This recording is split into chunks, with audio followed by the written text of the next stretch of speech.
हरे कृष्णा। शुरू करें प्रभु जी? हाँ माता जी।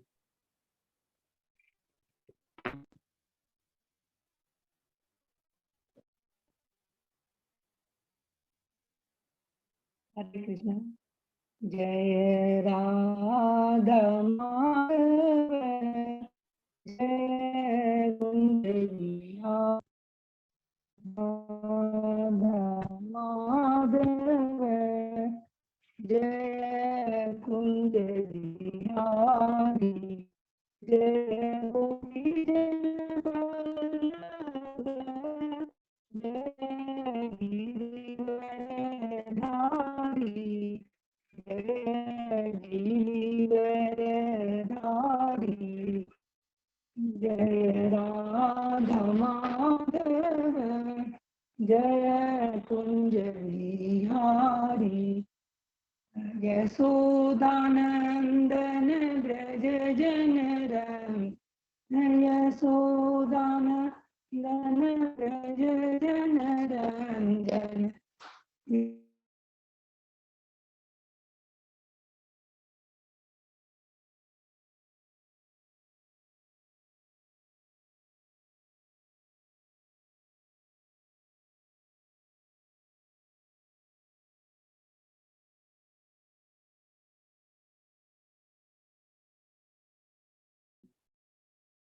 माता जी साउंड नहीं आ रहा है आपका।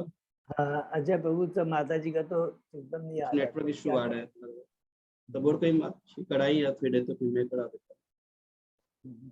आप प्रभु कर सकते हैं, प्रभु इसको बैलेंस करके कर सकते हैं। ठीक है मैं करता हूँ। हाँ बस जय राधा हरि माधव बोल, कुंज बिहारी, जय माधव कृष्णा कृष्णा हरे हरे, हरे राम राम राम हरे हरे, गोविंद गोपाल बोलो, गोविंद बोलो, हरि गोपाल बोलो, हरि गोविंद बोलो, राधा रमण हरि गोविंद गोविंद बोलो, हरि गोपाल बोलो, राधा रमण हरि गोविंद बोलो, जय राधा माधव, राधा माधव राधे, जय राधा गोविंद, राधा गोविंद राधे, जय राधा रास बिहारी, राधा रास बिहारी राधे, जय राधा मधुसूदन, राधा मधुसूदन राधे, जय जगन्नाथ, जय जगन्नाथ बलदेवा, जय सुभद्रा, जय गौरानिता, गौरानिता गौरानिता, जय गौरानिता, जय जय गुरुदेव गुरुदेव गुरुदेव गुरुदेव, जय जय प्रभुपाद प्रभुपाद प्रभुपाद। नित्य गौर हरि बोल, हरि बोल, हरि बोल, हरि बोल। हरे नाम संकीर्तन की जय, प्रभुपाद की जय। हरि बोल, हरि बोल। कृष्णा प्रभु, दंडवत प्रणाम। आगे दंडवत प्रणाम गोविंद प्रभु। हरे कृष्णा प्रभु जी, दंडवत प्रणाम। दंडवत प्रणाम माता जी, दंडवत प्रणाम माता जी। प्रमिला हरे माता कृष्णा जी, प्रभु हरि जी, बोल। दंडवत। सभी भक्तों को दंडवत प्रणाम। अभी अभी हम लोग कीर्तन करेंगे। सब लोग हम लोग मंगलाचरण करते, ठीक है ना। ओम अज्ञानतिमिरान्धस्य ज्ञानाञ्जनशलाकया चक्षुरुन्मीलितं येन तस्मै श्रीगुरुवे नमः। श्रीचैतन्यमनोभीष्टं स्थापितं येन भूतले स्वयं रूप कदा मह्यं ददाति स्वपदान्तिकं। वन्देऽहं श्रीगुरु श्रीयुतपदकमलं श्रीगुरु वैष्णवांच च श्रीरूपं साग्रजातं सहगना रघुनाथं वितं तं सजीवं स्वादेतं सावभूतं परिजं सहितं कृष्ण चैतन्य देवं श्री राधा कृष्ण बादान सहगना ललिता श्री विशाखा वितांत च नमो विष्णुपादाय कृष्ण पृष्ठाय भूतले श्रीमते भक्ति वेदांत स्वामिन इति नामने। नमस्ते सरस्वते देवे गौरवाणी प्रचारिणे निर्विशेषा शून्यवादी पाश्चात्य देशधारिणे वांछा कल्पतरुभ्य कृपा सिंधुभ्य एव च पतितानां पावनेभ्यो वैष्णवेभ्यो नमो नमः। नमो महावदान्याय कृष्ण प्रेम पदायते कृष्णाय कृष्ण चैतन्य नामने गौरद्विषे नमः। हे कृष्ण करुणा सिंधु दीन बंधु जगतपते गोपेश गोपिका कांत राधा कांत नमस्तुते। तप्त कांचन गौरांगी राधे वृंदावनेश्वरी विषभानुसुते देवी प्रणमामि हरिप्रिय। नीलांचल निवासाय नित्याय परमात्मने बलभद्र सुभद्रायां जगन्नाथाय ते नमः। जय श्री कृष्ण चैतन्य प्रभु नित्यानंद श्री अद्वैत गदाधर श्रीवासादि गौर भक्तवृंद मुखम करोति वाचालम पंगुलंगे गिरिम यत्कृपातमहं वंदे श्री गुरुं दीनतारिणं परमानंद माधवम श्री चैतन्य ईश्वरम। हरे कृष्णा कृष्ण कृष्णा हरे हरे हरे राम राम राम हरे।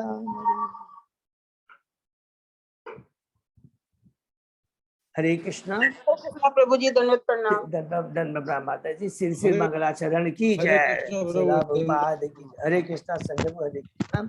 तो सभी भक्तों का आज के इस श्रीमद् भागवतम कक्षा में सभी भक्तों का हार्दिक स्वागत है।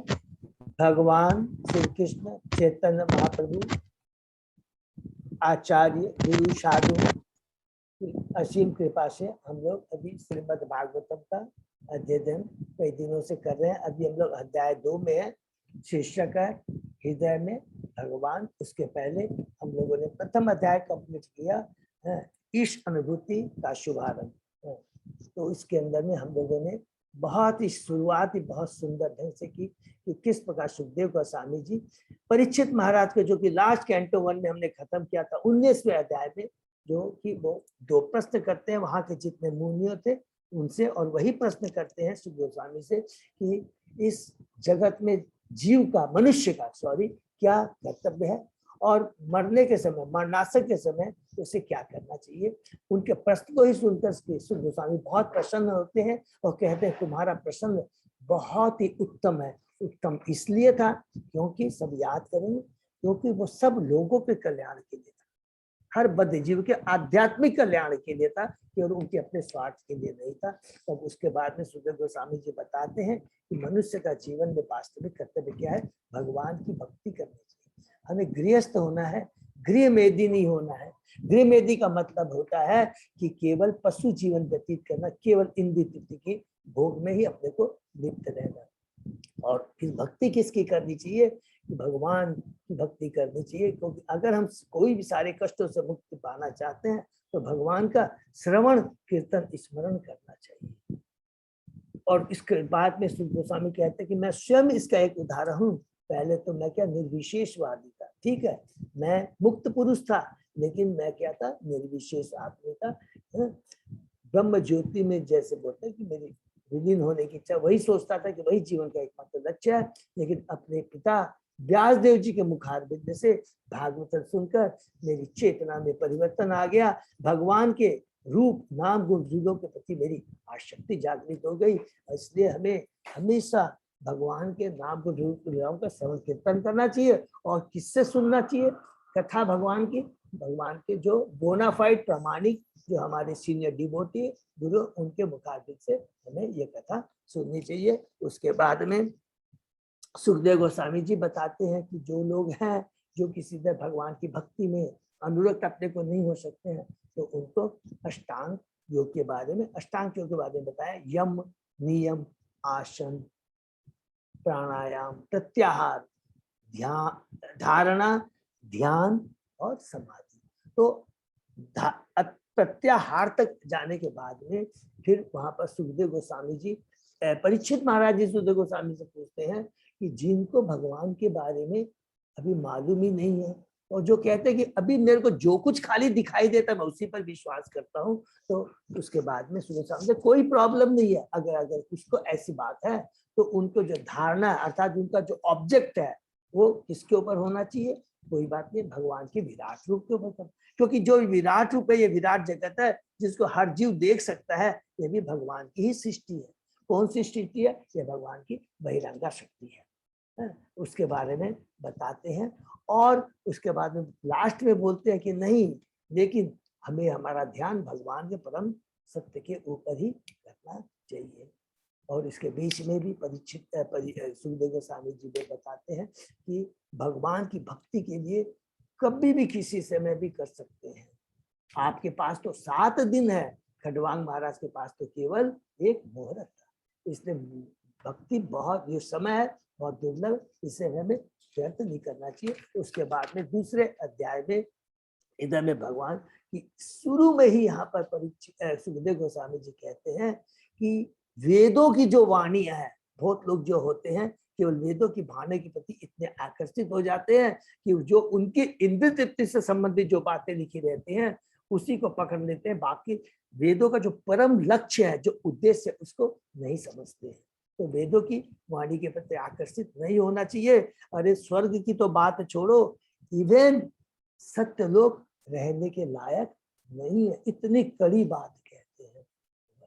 तो हमारा जीवन का लक्ष्य क्या? हमें भगवान की भक्ति करनी है और उसके लिए हमारी जो भौतिक जो आवश्यकता है वो न्यूनतम होनी चाहिए। मिनिमम, कम से कम भौतिक हमारी आवश्यकताएं होनी चाहिए। ये हमेशा हमें ध्यान रखिए, इसके ऊपर वो बहुत जोर देते हैं। उसके बाद में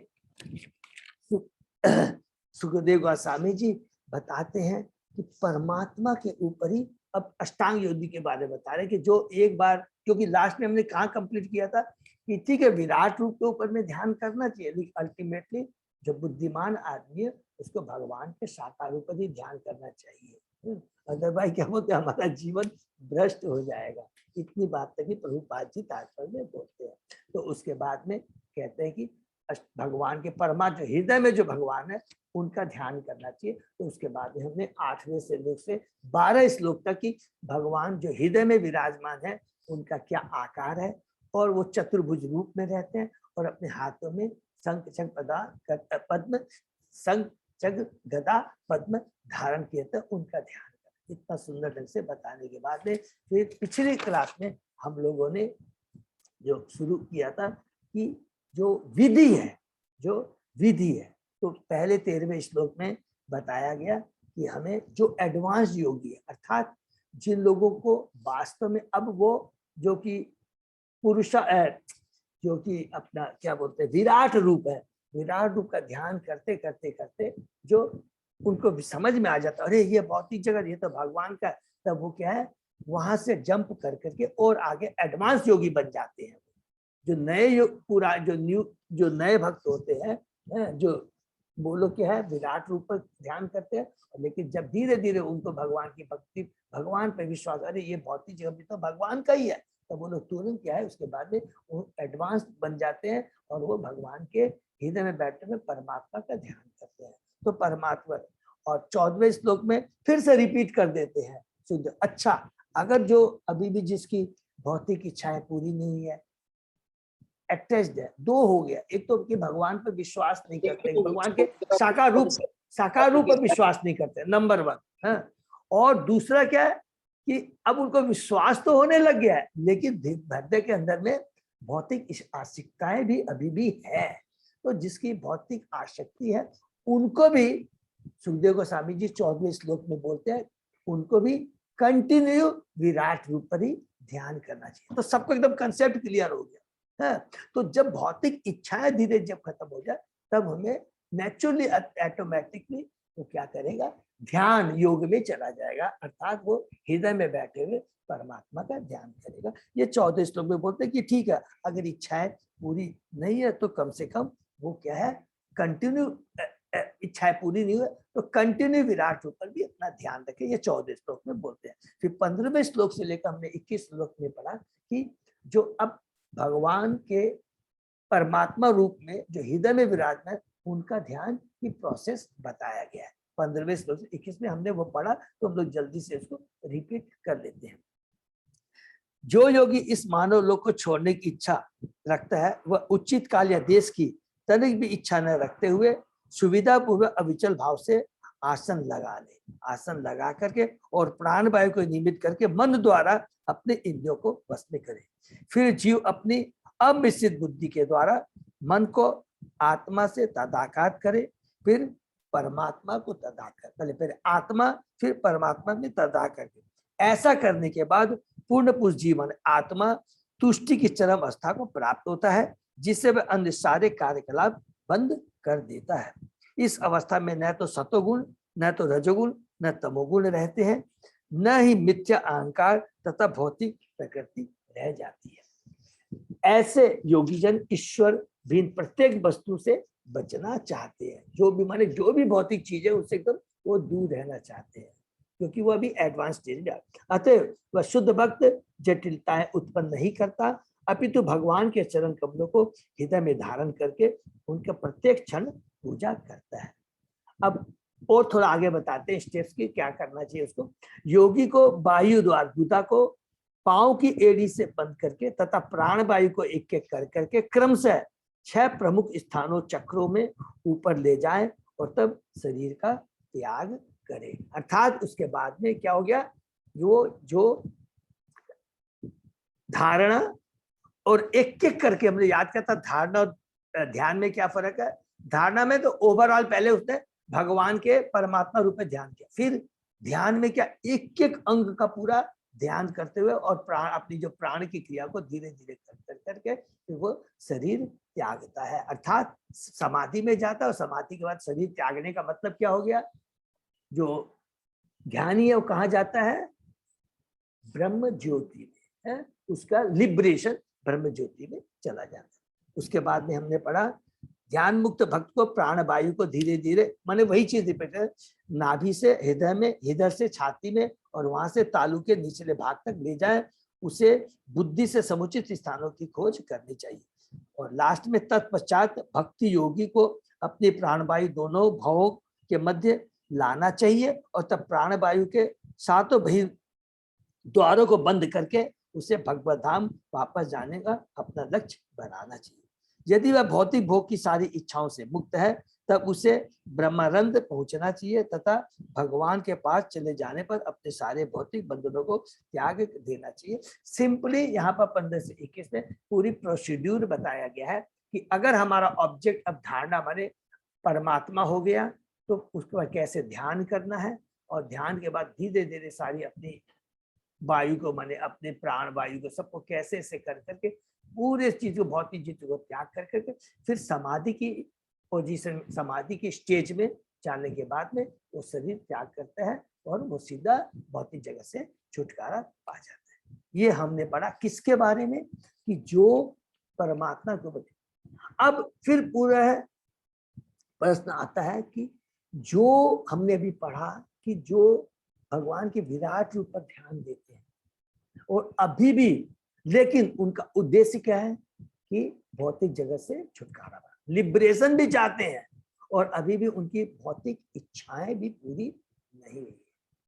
तो यहाँ पर जो भौतिक इच्छाएं हैं उसको थोड़ा समझना पड़ेगा कि यहाँ पर जो कि हम लोग 22वें बहुत लंबा अभी तक लोग जब जाएंगे उसमें हमको समझ में आएगा उनकी इच्छाएं किस तरह की होती है। तो आज हम लोग उससे स्टार्ट करते हैं। अर्थात जो अभी भी विराट रूप पर ध्यान रखते हुए धीरे धीरे, इसको क्या बोलते हैं कि उनको भी मुक्ति मिलती है। वो धीरे धीरे धीरे कर कर कर करके अंत में मुक्ति पाते हैं। लेकिन इसको क्या बोलते हैं? क्रम मुक्ति। हमने टच भी किया था, क्रम मुक्ति है। अर्थात वो पृथ्वी लोक से स्वर्ग लोक, जन लोक, तप लोक, महर्त लोक होते हुए उनको वो क्या है, उनको लिबरेशन होता है, मुक्ति का। तो ये भी सुखदेव गोस्वामी ने कहा कि जरूरी जानना बहुत जरूरी है और ये भी पॉसिबल है, ऐसा होता है। तो जो वेदों में लिखा है हमें जरूर जानना है। फिर अल्टीमेटली क्या करना है वो सुखदेव गोस्वामी जी, प्रभुपाद जी अपने तात्पर्य माध्यम से बताएंगे अल्टीमेटली हमें करना क्या चाहिए। ठीक है, सेम चीज गीता में हमने पढ़ा था कि भगवान ने सब कुछ बताया अर्जुन को, कर्म योग, ज्ञान योग, ध्यान योग माने अष्टांग योग और भक्ति योग। लेकिन अल्टीमेटली क्या एस्टेब्लिश किया था? भक्ति योगी उत्तम है। कैंटो 1 में भी हमने किया, वही चीज हम लोग अभी रिपीट करेंगे। लेकिन उसके पहले हम लोग कह देंगे क्रम मुक्ति क्या है, उसके बारे में हम लोग पढ़ने जा रहे हैं। ठीक है, शुरू करते हैं। ओम नमो भगवते वासुदेवाय। ओम नमो भगवते वासुदेवाय। ओम नमो भगवते वासुदेवाय। नारायण नमस्कृत्य नरं चैव नरोत्तमं देवी सरस्वती व्यासं ततो जयम् उदीरयेत्। नष्टप्रायेषु अबद्धेषु नित्यं भागवत सेवया भगवती उत्तम श्लोके भक्ति भवति नैष्ठिकी। आराधयो भगवान ब्रजेश तनय ततदाम वृंदावनम रमया काचिदुपासना व्रजवधू वर्गेण्या कल्पिता। श्रीमद्भागवतम प्रमाणम अम्लम प्रेमा पुमर्थो महान। श्री चैतन्य महाप्रभो मतम इदम तत् आदरो न पर। हरे कृष्ण कृष्ण कृष्ण हरे हरे, हरे राम राम राम हरे हरे। अध्याय 2 श्लोक नंबर 22। ठीक है अजय प्रभु, यही था ना लास्ट हम लोग? हाँ 22। ओके, हम लोग शुरू करते हैं। यदि प्रयासयन् नृप पारमेष्ठ्यं विहाय सानाम उत यात विहारम्।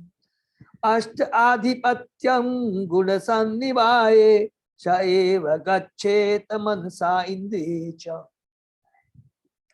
किंतु हे राजा, यदि योगियों में अत्यधिक भौतिक भोगों की यथा सर्वोच्च लोक ब्रह्म लोक जाने की या अष्ट सिद्धा प्राप्त करने की अथवा व्यासयों के साथ बाह्य अंतरिक्ष में यात्रा करने या लाखों लोकों में से किसी एक के स्थान प्राप्त करने की इच्छा बनी रहती है, तो उसे भौतिकता में ढले मन तथा इंद्रियों को अपने साथ साथ ले जाना होता है। तो यहाँ पर जो कि शुरू कर रहे हैं कि सुखदेव गोस्वामी जी कहते हैं कि जिनकी ये इच्छाएं होती है, माने किनको बोल रहे हैं? परीक्षित महाराज को सुखदेव गोस्वामी जी कहते हैं। तो तात्पर्य हम थोड़ा पढ़ते हैं क्योंकि हम लोग ने पढ़ा, देखिए यहाँ बहुत सुंदर कंसेप्ट क्लियर हो जाएगा। और हमने शुरू में भी यह पढ़ा, एकदम कोरिलेट करेंगे कि सुखदेव को प्रभुपाद जी ने कहा कि सत्य लोक तक रहने की जगह नहीं है। लेकिन कुछ लोग होते हैं, 2 तरह की भोग होते हैं। भौतिक इच्छा क्या होता है? एक तो होता कर्म करते हैं कि पुण्य कर्म करते हैं। पुण्य कर्म हमने पढ़ा था कि जो बहुत ज्यादा दान पुण्य सब कुछ करते हैं, इतना कम करते हैं, अरे मेरे को स्वर्ग लोक तक जाना है, वहां भोग भोगना है। तो एक उस तरह के लोग हो गए। और एक हो गए जिनको लिबरेशन चाहिए, माने भौतिक जगत से छुटकारा चाहिए, लेकिन उनकी एक जिज्ञासा रहती है। क्या इच्छा रहती है? अरे अच्छा, यहाँ तो मैंने देख लिया, पृथ्वीलोक में तो देख लिया, उसके बाद में स्वर्गलोक में क्या है, अच्छा उसके ऊपर में क्या जनलोक क्या है, तप लोक क्या है, महर्त लोक क्या है, वो जानने की इच्छा रहती है। लेकिन लक्ष्य क्या रहता है? उनका लिबरेशन रहता है।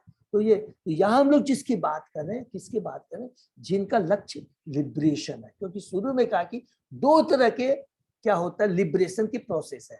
पहली तो अष्टांग योग मीन्स परमात्मा का ध्यान कर कर करके पूरा हमने जो प्रोसेस बताया, उसके बाद में समाधि में जाके लिबरेशन।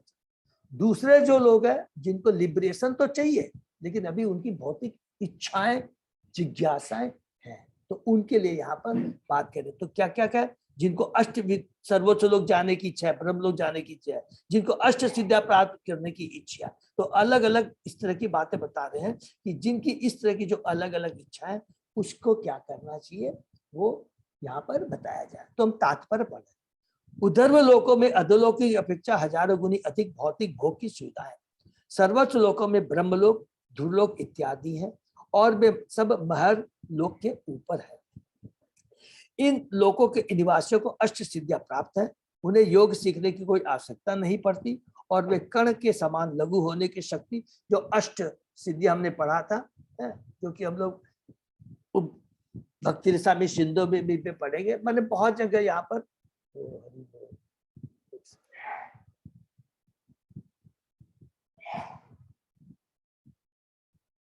जिसको प्रभुपाद जी तात्पर्य में बोलते हैं कि जो अष्ट सिद्धियां हैं ये तो बहुत ही मामूली चीज है, वो ऐसे ही मिल जाती है। इसलिए इस कलयुग में बहुत लोग होते हैं जिनके पास सिद्धियां होती है, इसमें कोई डाउट नहीं है, लेकिन उसके चपेट में नहीं आना चाहिए। लोग तो कुछ लोग तो उसका व्यापार भी बनाते हैं और कुछ उसके प्रति आकर्षित होकर करके उनके पीछे अपना समय और धन भी व्यर्थ करते हैं। ठीक है,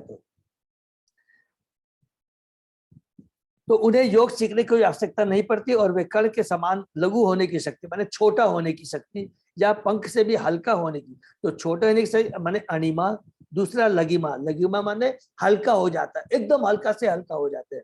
उन्हें भारी से भारी होने की, अर्थात महिमा, कोई आश्चर्य वस्तु उत्पन्न करने या इच्छा अनुसार किसी वस्तु को विनष्ट करने के लिए स्वतंत्र कार्य करने की इच्छित्व सिद्धि, यह सारे तत्वों को वश में करने की वशित्व, किसी की इच्छा के विपन्न होने की शक्ति रखनी, प्राकाम्य या इच्छानुसार कोई भी रूप धारण करने की काम वाचिता सिद्धि के लिए, और कोई भी वस्तु किसी स्थान विशेष से प्राप्त करने की प्राप्त सिद्धि की आवश्यकता नहीं पड़ती। माने 8 तरह की यहाँ पर अलग अलग बता दिए सिद्धियां होती है और एक एक सिद्धि में क्या उसका विशेषता होती है। ठीक है, ये सारी सिद्धियां उच्च लोक के वासियों को प्राकृतिक उपहार के रूप में स्वतः ही प्राप्त होती है। उन्हें बाह्य अंतरिक्ष में विचरण करने के लिए और वे पलक मारते ही एक लोक से दूसरे लोक में इच्छा अनुसार विचरण कर सकते हैं। पृथ्वी के निवासी तो निकटतम लोक तक भी यांत्रिक यान यथा अंतरिक्ष यान के बिना यात्रा नहीं कर सकते, किंतु ऐसे उच्च लोक के प्रतिभा संपन्न निवासी सारा काम आसानी से कर सकते हैं। तो यहाँ पर इसलिए हम लोग पढ़ रहे हैं डिटेल में कि ये बहुत, अगर हम लोग शास्त्र को पढ़ेंगे, भागवतम देखिए कितनी बड़ी कृपा करता है, बोलते हैं ये बहुत मामूली चीज है, लेकिन इसके चीजें पर हमें आकर्षित नहीं होना है, क्योंकि ये जीवन का लक्ष्य नहीं है, क्योंकि मनुष्य योनि है, बहुत दुर्लभ है। इसमें हम क्या प्राप्त कर सकते हैं? भगवान की भक्ति कर करके कृष्ण प्रेम प्राप्त कर सकते हैं और कृष्ण की सेवा में अपने को नियुक्त कर करके सारे कष्टों से दूर कर सकते हैं। लेकिन अगर हम लोग उच्च लोक में भी जाते हैं तो बोलते हैं क्या है? जन्म मृत्यु जरा व्याधि। तो खाली फर्क कितना रहता है कि ठीक है, जन्म तो है ही, मृत्यु तो है ही, इसमें कोई डाउट नहीं। थोड़ी सी बात क्या है, जरा व्याधि वहां कम होती है या नहीं के बराबर, या कंपैरेटिवली जैसे बोलते नहीं होती है। नहीं होने का मतलब है कि जिस तरह की भौतिक जगत में कष्ट है, वृद्धा माने रोग है और वृद्ध अवस्था, वो वहां नहीं रहता है, लेकिन जन्म मृत्यु रहती है। चूंकि भौतिकतावादी ऐसे लोगों में वास्तव में जो कुछ है उसका अनुभव प्राप्त करने के लिए उत्सुक रहता है, अतः वह हर वस्तु का स्वयं देखना चाहता है। जैसे उत्सुक व्यक्ति पूरे संसार में घूमकर प्रत्येक स्थानीय अनुभव प्राप्त करना चाहता है, उसी तरह अल्पज्ञ, देखिए क्या बोलते हैं, इसको अंडरलाइन करेंगे, उसी तरह अल्पज्ञ आध्यात्मिक व्यक्ति, माने वो आध्यात्मिक तो है, उसको ज्ञान है कि भौतिक जगत तू खाला है, इससे हमको निकलना, इतना तो ज्ञान है, लेकिन आज इतने के बोलते अल्पज्ञ है।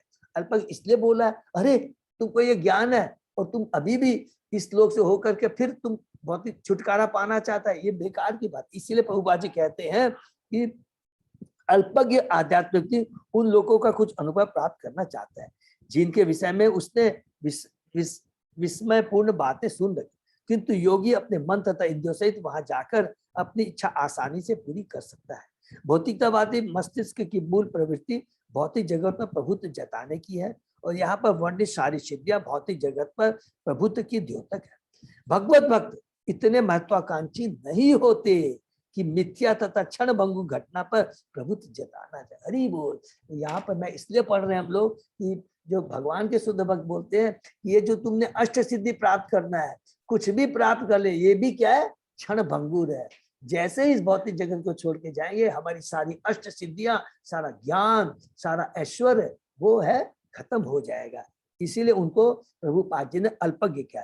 उल्टे भक्त तो परम अधिष्ठाता भगवान द्वारा शासित होना चाहते हैं, अर्थात भगवान का दास बनना चाहते हैं। वो प्रभुत्व नहीं जताना चाहते, बल्कि वो भगवान का दास होना चाहते हैं। भगवान का भक्त कहलाने में अपने को गर्व का अनुभव करते हैं। भगवान या परम अधिष्ठाता की सेवा करने की इच्छा आध्यात्मिक या दिव्य है, और आध्यात्मिक जगत में प्रवेश पाने के लिए मनुष्य को मंत्र इंद्रियों की यह शुद्धि प्राप्त करनी होती। भौतिकतावादी मन से मनुष्य ब्रह्मांड के सर्वेश्वर लोक में पहुंच सकता है, लेकिन वह भगवत धाम में नहीं जा सकता। इसको अंडरलाइन कर लेंगे कि वो उच्च लोक तक भी जा सकता है, लेकिन भगवान के धाम नहीं जा सकता। इंद्र तृप्ति मत रहने पर इंद्रियां आध्यात्मिक रीति से शुद्ध कहलाती है।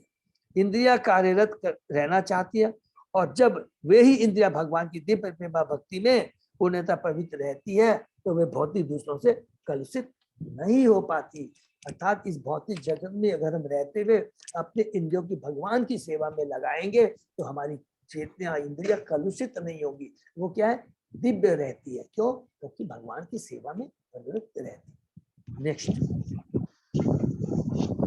योग ईश्वराणाम गतिम आहु अंत बहि त्रिलोक्या पवन अंत आत्मना आत्मनाम न कर्म भीताम गतिम आपनुवन्ति विद्या तप योग समाधि भाजन।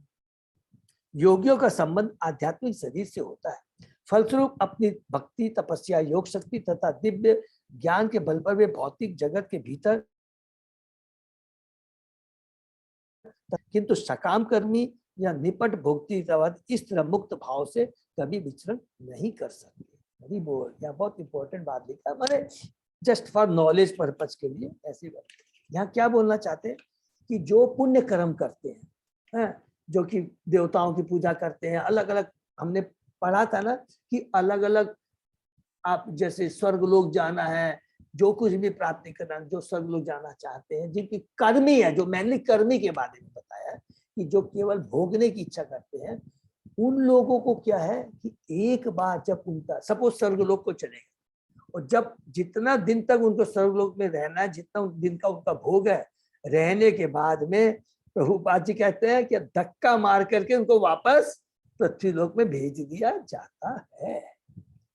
लेकिन ये जो लोग हैं, इस तरह के जो आध्यात्मिक लोग हैं जिनकी हम बात कर रहे हैं, ये लोग क्या है, इनकी जानने की जिज्ञासा रहती, भौतिक इच्छा रहती है जानने की, और कुछ भी सोचते थोड़ा बहुत भोगने की इच्छा रहते हैं। लेकिन ये क्या है, इनका लक्ष्य क्या रहता है, भौतिक जगत से छुटकारा। तो इनको धक्के मार करके वापस नहीं भेजा जाता। तो धीरे धीरे धीरे धीरे कर करके वो अपनी इच्छाओं को देखते हुए, क्योंकि उनका लक्ष्य क्या रहता है, भौतिक जगत से छुटकारा पाना। लेकिन जो कर्मी होते हैं और जो कि देवताओं की पूजा करते हैं, जो ज्यादा धन, उनका लक्ष्य क्या, उनका लक्ष्य क्या रहता है, ज्यादा से ज्यादा धन, यश और भोग भोगू। तो दोनों में समझ फर्क आ गया ना, दोनों में फर्क, ये बहुत सूक्ष्म है, ये अच्छे से हमको समझना, ठीक है ना। तो भौतिकतावादी विज्ञानियों द्वारा यांत्रिक यानों की सहायता से अन्य लोगों तक पहुंचने के सारे प्रयास व्यर्थ है, किंतु पुण्य कर्मों द्वारा मनुष्य स्वर्ग लोक पहुंच सकता है। किंतु ऐसे यांत्रिक या भौतिकवादी कार्यों द्वारा, चाहे वे स्थूल या सूक्ष्म, मनुष्य स्वर्ग या जनलोक से आगे नहीं जा सकता, क्योंकि योगियों को स्थूल शरीर से कुछ लेना देना नहीं होता है। अतः वे भौतिक जगत के भीतर या बाहर कहीं भी विचरण कर सकते हैं। भौतिक जगत के भीतर वे मह, जन, तप तथा सप्त लोकों में, और भौतिक जगत के परे वैकुंठ लोक में बिना रोक टोक के अंतरिक्ष यात्री के रूप में विचरण कर सकते हैं। नारद मुनि ऐसे ही अंतरिक्ष यात्री हैं, और दुर्वासा मुनि भी ऐसे ही योगी है। दो जन का यहाँ पर नाम बताया। भक्ति, तपस्या, योग शक्ति तथा दिव्य ज्ञान के बल पर प्रत्येक व्यक्ति नारद मुनि या दुर्वासा मुनि की भांति विचरण कर सकता है। ये परम योगी है, याद रखेंगे।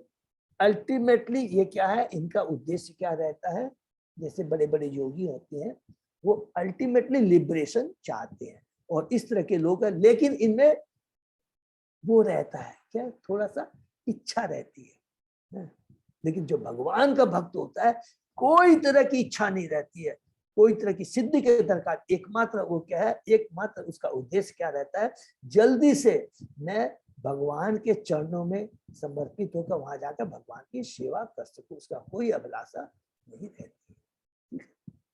नेक्स्ट, वैश्वान, डिस्कनेक्शन के बाद रिजॉइन कर लेंगे। ओ अच्छा, सॉरी ब्रदर, वेट करें, कंटिन्यू करें। वैश्वानरम याति